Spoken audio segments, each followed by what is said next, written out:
Hi, I'm Don Spillane. I'm the author of Hustling the Mob, and it's based on some true episodes that happened to me during my lifetime. I was a police officer and detective in London during the 1960s and 1970s. Now, what was gratifying about writing the book is other people seem to appreciate it. If you look on Amazon, you'll see that I've got mostly 5-star reviews. I'm currently writing a sequel, or actually a prequel. So I'm going to extend to you an invitation to come to donspillane.com. There you'll be able to see videos talking about the characters and the plot. You'll be able to read some of the reviews. You'll be able to contact me and be able to find a little more about me. You'll also be able to buy the book from Amazon. What's the difference between robbing a bank and robbing a mafia bank? Sarah and Joshua are about to find out. One is a world-class hacker, the other a master safecracker. Together, they make a killing in this international crime thriller by former Scotland Yard detective Don Spillane. Hustling the Mob. On Kindle and paperback from Amazon. Find out more on donspillane.com. This is Natalie Rolls, and you are listening to the Bill Podcast. Presented by Patrick Stratford. Brought to you in association with GeorgeFairbrother.com, shop.saturdaymorningpress.co.uk, vanguardcomics.co.uk, gibconsultancy.co.uk, mcr-seo.com, and donspillane.com.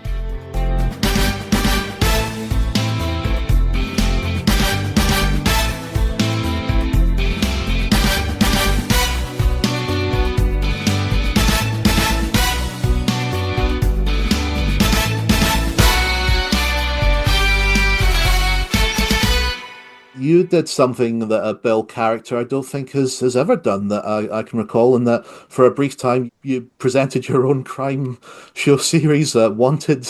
I know, it was funny. That was so funny. What was it like reading those scripts for the first time and realizing you're going to be doing this? Oh, it was so fun. Like I loved shooting those because you could play because he was a cheesy guy, I guess, in the sense if anyone's gonna love being on TV, it's gonna be that guy. Yeah. And I think that, like I said before, it gives everybody else a chance to make fun of a character. And it just gives a life to everything. That's why he was a useful addition to CID. He was just ridiculous. Yeah, it's so weird because I did 108 episodes, which is probably not a lot compared to some people, but it's still that's a lot of telly to shoot in, especially what was it, 3 and a bit years I was there. Also, I never expected to be there for that long. I really thought I was going to do the 6 months and leave. I think my agent persuaded me to take the new contract, and I was really ready to leave. I really didn't want to be there. And then about a year in, then I sort of started to feel a bit easier. I think with Sally and Lucy and working with her, I just felt a bit, and Amita, I felt easier working with those guys. And so it became comfortable. When I left, I was ready. I went to America after that. I was ready to spread my wings a little bit.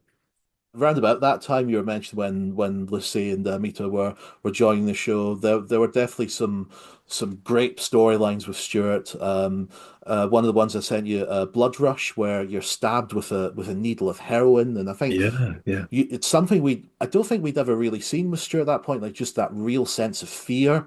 And you're really brilliant in those scenes where it's just you're screaming, just get it out, get it out. Yeah, I remember that. Yeah, he's great, that actor as well. I love him, and he's in Dead Man's Shoes, which a film I really love. Neil Bell, yeah, he's great. I really liked working with him. He was fun. Yeah, it was a good storyline. I think they were trying to kind of humanize Stuart a little bit, and I think that they did. It was a good bit of writing in that regard. When you see him sort of vulnerable, thinks he's got HIV or something from this needle.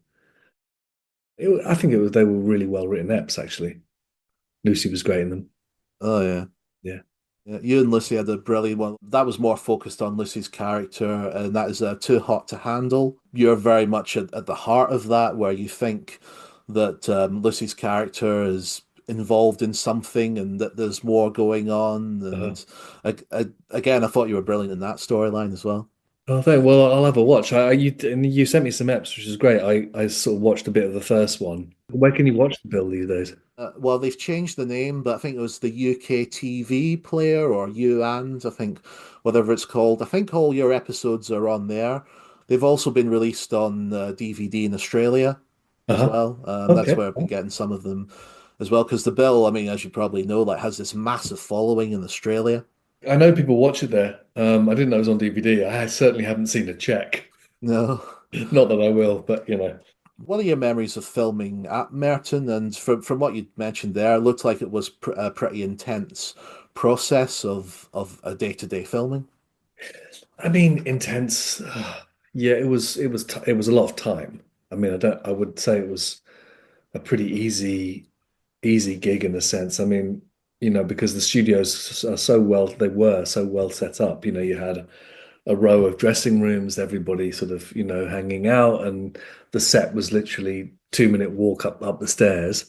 So in that regard, it was quite easy. Being on location obviously was a different story because we were shooting all over sort of South London council estates, and in the middle of winter, that's yeah, I'm not saying it's tedious, so it's fine. I was living in North London at the time, and so to get to work, it took me an hour to get in. So I'd literally have to leave my house at about 5 in the morning, and probably wouldn't get home till 8, 9 at night every night.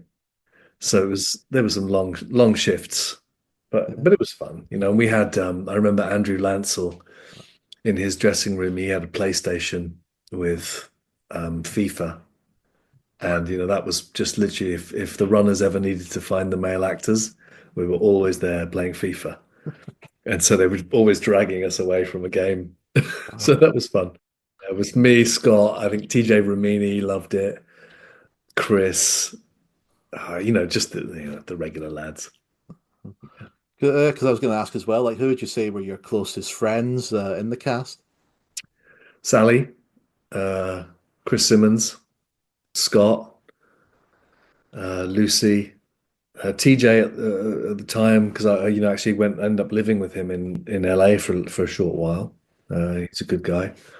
So yeah, those are the people I sort of still see. I went to see Chris made a feature film, and I went to see that, caught up with him, and Scott was there as well. Scott was exactly the same. Funny, chatting.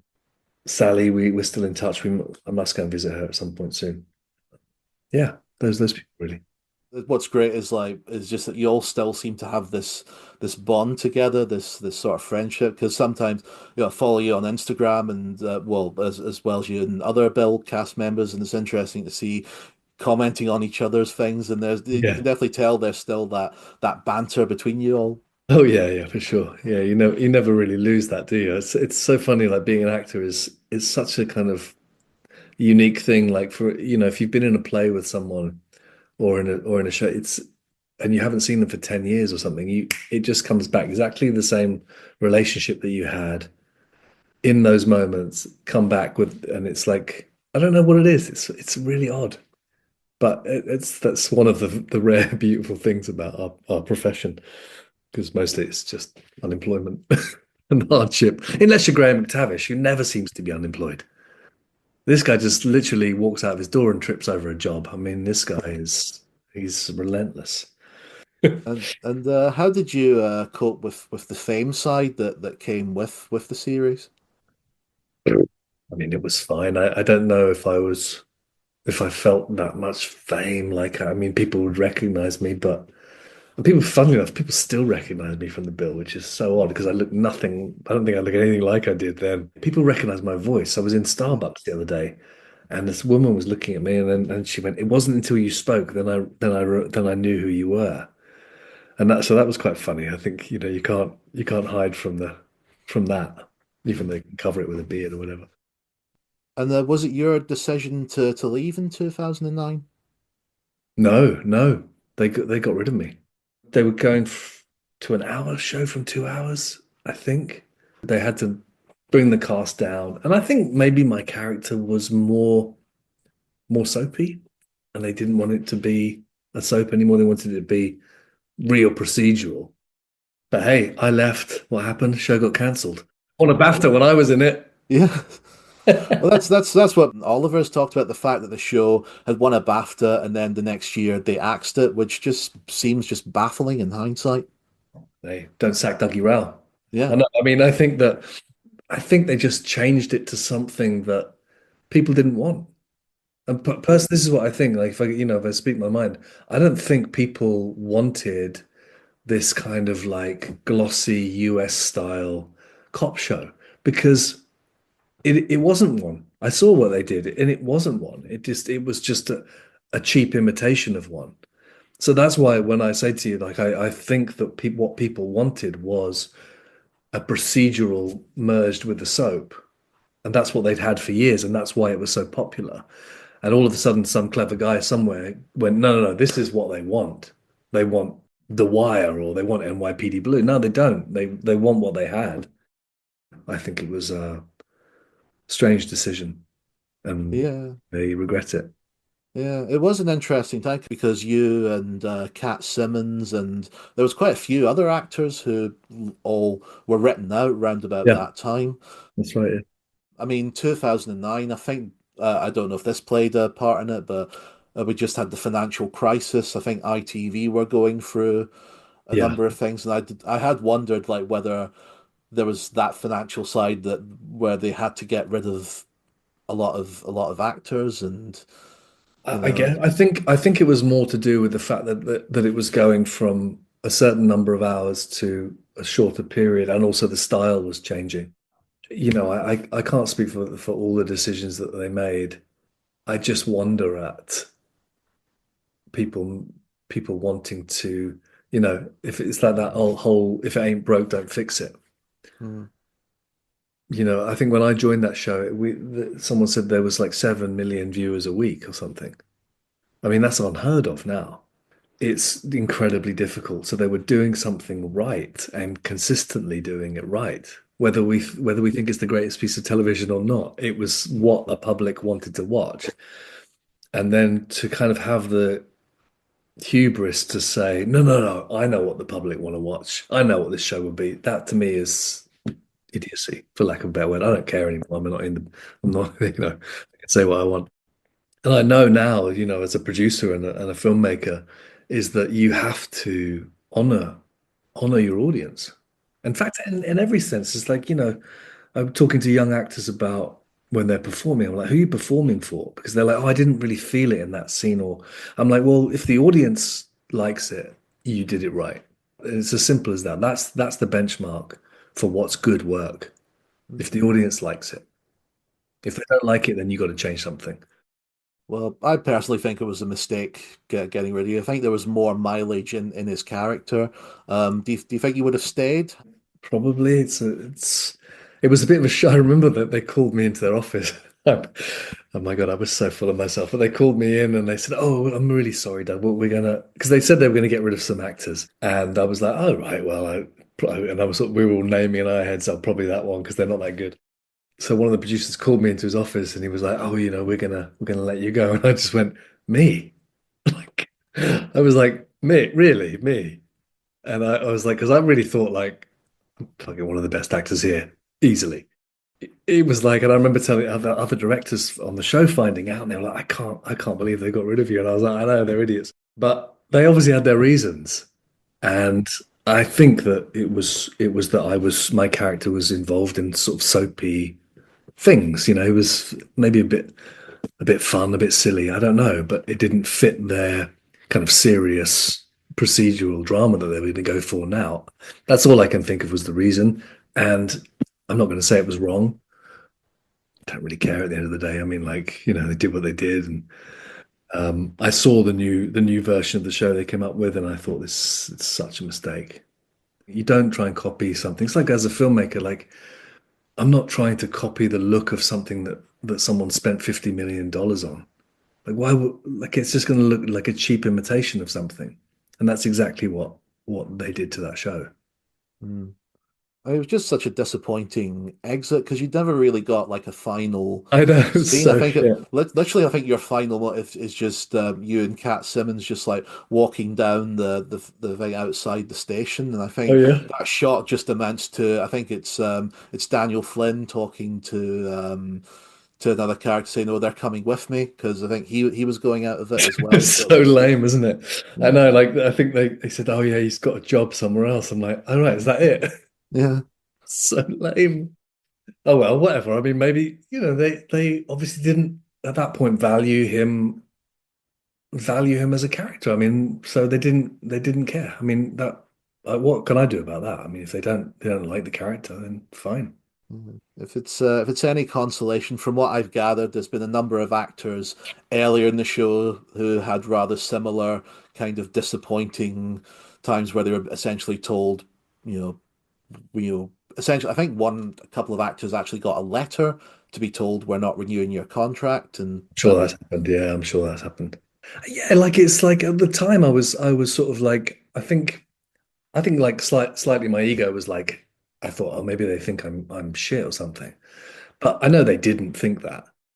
Doesn't bother me. Bothered me at the time, but mm, certainly doesn't bother me now. yeah. Well, I mean, he's a I mean, Stuart as a character, I think, is worth celebrating, and I think, as you said there, you did bring that those lighter moments in the bill, which I think did disappear after a while. I think what was great about you and your characters that you brought some of those moments in and that sort of banter that you all had as actors and characters. I think that definitely shows on when you're watching them. Oh, great, yeah. Yeah, when I rewatched that stuff with Scott, and he's really good at it as well. Like he just has this great little looks and things. I mean, I'm sure he does it in EastEnders. I don't watch it that much, but I've seen him a couple of times, and he's a really, really good TV actor. Like he's got presence and he's got wit, and the working and bouncing off someone like that is very easy. Same with Sal. It was just very easy, and we could kind of bring our own relationship into the scenes. And also, the great thing of working with Sally was we would, because the directors are so busy and it's so fast paced, oftentimes they don't really give you notes on your performance because, we're good actors and we're mostly just doing a good job. But we would note each other to try to up our game, and she would give really good notes like try it like this and try it, and that was good, and we needed that to kind of push ourselves a little bit, that be better. And around the time you were on the bill was when you first started making your short films. Would you say working with the crew on the bill did that teach you a bit more about the technical and production side going in as a director? Yeah, yeah. Although some people would say I still know nothing about about the technical side, but you certainly learn the mechanics of filmmaking. Like, how can you not, like, hours and hours and hours on film set, especially if you pay a modicum of attention to what people are doing. I tell you what it was. It was a very good screen acting school because I went to Central Drama School, and we didn't. I think we made one short film, but we didn't do any screen acting. And my first job was when I was still in my third year at Central. I got this big TV series with Sean Bean, and it was like an ITV, like the ones that used to be sponsored by Stella. They were big money ones, and I was like playing this gangster character. It was a cool job, but like when I watch it back, like some of my acting is so over the top, and I realized we never got taught how to screen act. It was just I was just bringing my stage education into and I was smoking a cigarette like this and holding my shotgun like that. I'm like, it's so hammy. No wonder I didn't do much TV for a while after that. Went straight back to theatre for a bit. Oh, dear. Yeah, that's fine. It's fine. You learn. I learned. So the bill was basically my screen acting education. Wow. Yeah, it was great. And would you say, like been working with younger actors coming in, do you get a sense that that there's a change in not so much acting style, but do you think maybe there is more awareness of screen acting now? Yeah, I would say so. I think I saw a lot of good actors for Dirty Boy, and I obviously employed the best ones, and some of them just have. I wouldn't say they have great te screen technique, but they have a less theatrical way of acting, which I think can work in certainly in the style of the piece that Dirty Boy is worked very well because it's such an extreme story. I needed very understated performances. Otherwise, it would have been too much. Yeah, I mean, I worked with some great young actors on that, and obviously they had Graham and Susie there to kind of anchor them with this amazing experience. So I had because it's basically about a cult of young kids, and Susie and Graham were the two cult leaders. But of course, when they're working in that environment and watching these two magnificent older actors, I think it was very inspiring for them. So it was great to watch them kind of grow and Stan, who was only I think 21 when we shot that, holding his own with Susie Porter, and it's just like, pretty cool, to watch a young actor do that. Mm. Does it give you hope for the future in terms of like younger actors coming up? I guess, yeah. I mean, there's always talent around. I think I was in rehearsals for certain plays that I've done, and there were young actors involved. And I remember when I was a young actor, when there was a rehearsal on and you weren't in the scene, you were sitting there watching every single thing that was happening, learning from these older actors and stuff. And I noticed the last play that I was in, younger actors just sitting in the corner of the room on their phones. Mm. So obviously that's a dynamic that's changed, and I wonder how that will manifest in their work. I mean, are they going to grow at the same pace? I don't know. I mean, I think watching people who have experience is so vital. I don't know. The world's changed so much, isn't it? Yep. I mean, even with and it'd be interesting to know your views on this with particularly with movies. At the time we're recording this, there's a big to do with the Minecraft movie and people sort of throwing popcorn around and that sort of like what they call that cinema etiquette of people sitting on looking at TikTok rather than Oh, watching movies. Like, what are your opinions on like the future of where movies are at today? well, I don't know much about the Minecraft phenomenon. I know that it's wildly popular, and so I think that if audiences like it, you're doing nothing wrong. That's just the way I look at it. I mean, I just watched have you seen this show, The Studio, with Seth Rogen? I've heard of it, yeah. Yeah. Oh, well, it's quite good because in the first episode, he takes over this movie studio and he's like, I want to make proper old school films with these great directors. But what they want him to make is like franchise movies based on products, like, Barbie. They want to make the new Barbie, but they come up with this thing. It's about based on the Kool-Aid drink. And so it's this whole like that's basically where everything's going into these sort of like franchise stuff. Like, is it franchisable? And in fact, when I'm writing now, I'm like, okay, what spin-offs can I have? Can I have a video game? Can I get a so I get it because God, we all want to make a living out of it, and it's more increasingly difficult to make a living. And I think with Dirty Boy, it's a very artistic film, and making something that's so kind of like specific and difficult in a sense. Like it's entertaining, but it's difficult subject matter. And I think that people producers don't want you to make that stuff. Like I got really lucky on this one. It's like I'll probably never have that again of making exactly the film I wanted to make. I'm sure that in my next films it will be much more difficult to do that without input. Because I think films are heading towards, well, cinema films are one thing, but I think, people are taking their entertainment in shorter bursts. We were talking about doing a spin-off of Dirty Boy on as 3-minute TikTok series. And, a few years ago I would have gone, no, absolutely not. But now I'm like, okay, well, let's take stories to where people are consuming stories, or at least their attention is taken. And you have to adapt, don't you? I mean, Mm. I think that, you would release Kramer versus Kramer isn't going to get a cinema release today. Yeah. Goodfellas probably wouldn't get a cinema release today. You know what I mean? Like Mm. these kind of films they're on Netflix, and Minecraft is taken over.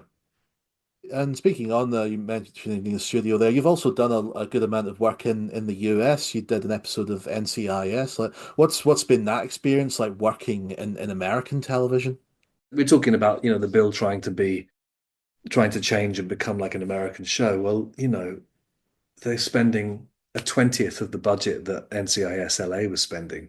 And I watched and we did like one scene where we're all like shooting each other and there's a car crash. And I think we did it over a period of like 5 days or something. And I said, well, if this was the bill, we would have done this in about half an hour. The car crash would have just been a sound off camera.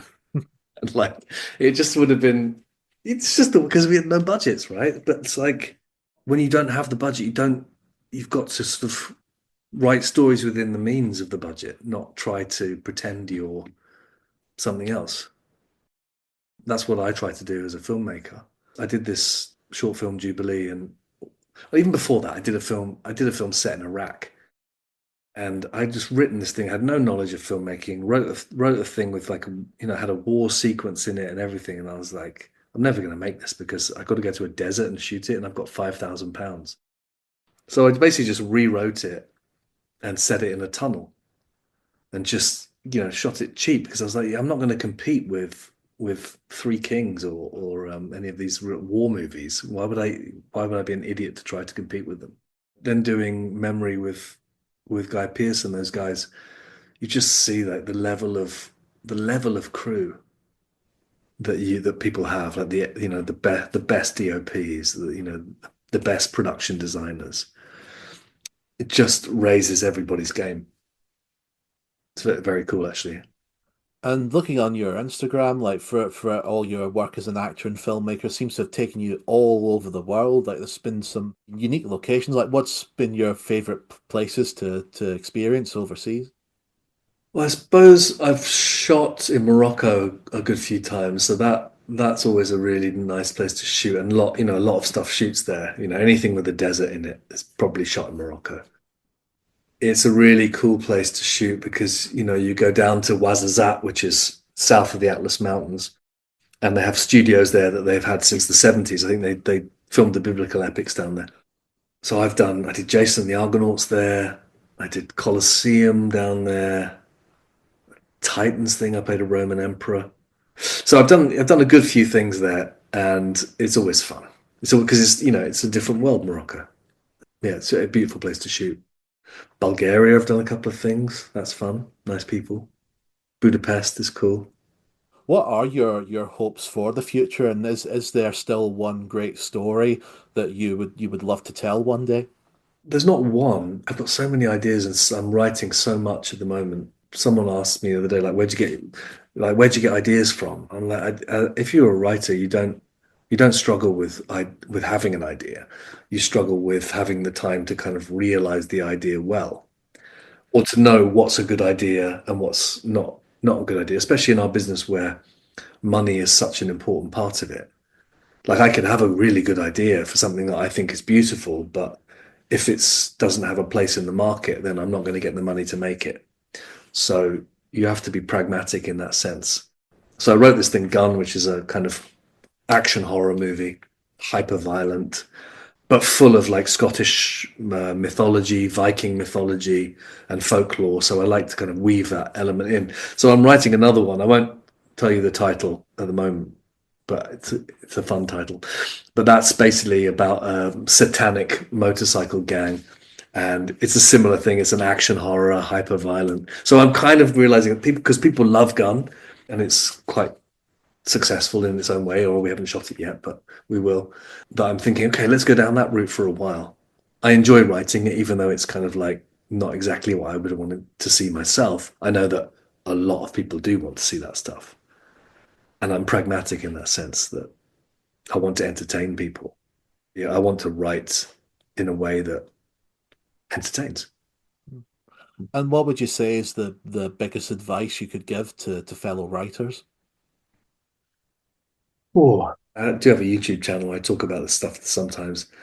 I think that a lot of writers don't give enough time to the craft of structuring a story. They just want to start writing because that's the fun bit. Like writing dialogue is the fun bit. But actually, if you spend I say the majority of your time actually working out, is your story interesting? Like, is your main character interesting? Do they have a really interesting goal they want to pursue? Do they have an interesting inner psychological need that they need to fill during the story? If you can answer yes to those questions and be specific about the answers, then you have something worth pursuing. I do mentor a couple of screenwriters and filmmakers. I say, like, make sure that you're rigorous in understanding what your story is before you even start typing it. Because so many people go, oh, I've got this great idea for a story, and they'll just come up and tell you, like, a few scenes or something about it. I'm like, well, what's the story? What adventures does he get in? What does he need to achieve? And they don't know the answers. I'm like, you don't have a story then. You just have a vague notion of a concept. I try to tell people that, really nail down what this story is and is it worth all of that time to write it and then all of those years that it's going to take for you to see it on screen. Well, I've done a bit of writing myself over the years, and I think it is something that it's always that thing of like you look at the blank page, or sometimes the ideas that you have in your head somehow don't translate well to what you're typing, and it's Mm. always that thing of like, as it's I suppose that's something we all have to sort of fight against in that sense. Yeah, I mean, I wrote. I have a little sort of free book that I give away as well on my website, and it's about the structure that I've used to write Dirty Boy, to write Gun. It's quite a solid structure, but actually, if you've got an interesting idea and you can fit it into that structure, it's not going to feel like generic.